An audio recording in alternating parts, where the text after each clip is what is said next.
The Nigerian Senate has asked the Minister of Transport, Chibuike Amaechi, to resign his appointment as minister or apologise to the Senate and Nigerians over the Lagos-Calabar rail project that has generated a lot of controversies in the last 48 hours. Members of the National Assembly and the presidency have been at loggerheads after media reports alleged that the National Assembly members had removed the Lagos-Calabar rail project from the budget presented to it by President Buhari. The reports alleged that the National Assembly members diverted the money meant for the said project to the Lagos-Calabar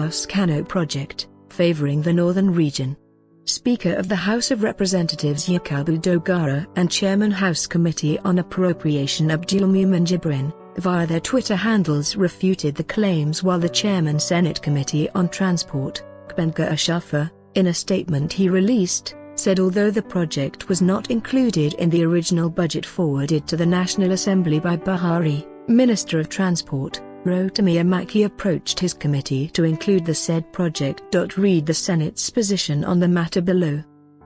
The Senate today, Monday, April 11, advised the presidency to come clean with Nigerians on the 2016 budget and stop engaging in surreptitious campaigns of calumny against the Senate in order to cover up its serial errors.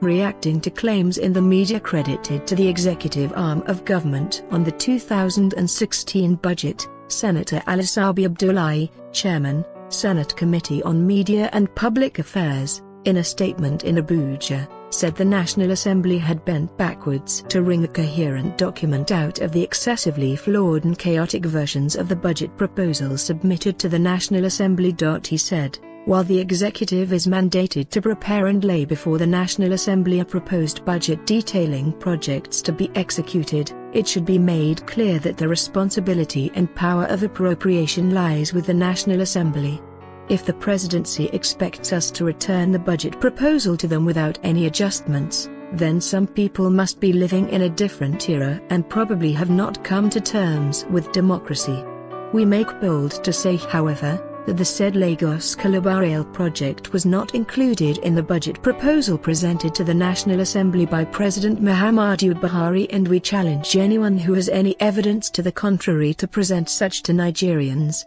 Since the beginning of the 2016 budget process, it is clear that the National Assembly has suffered all manners of falsehood, deliberate distortion of facts, and outright blackmail, deliberately aimed at poisoning the minds of the people against the institution of the National Assembly. We have endured this with equanimity in the overall interest of Nigerians. Even when the original submission was surreptitiously swapped and we ended up having two versions of the budget, which was almost incomprehensible and heavily padded in a manner that betrays lack of coordination and gross incompetence, we refused to play to the gallery and instead helped the executive to manage the hugely embarrassing situation it has brought upon itself. But enough is enough.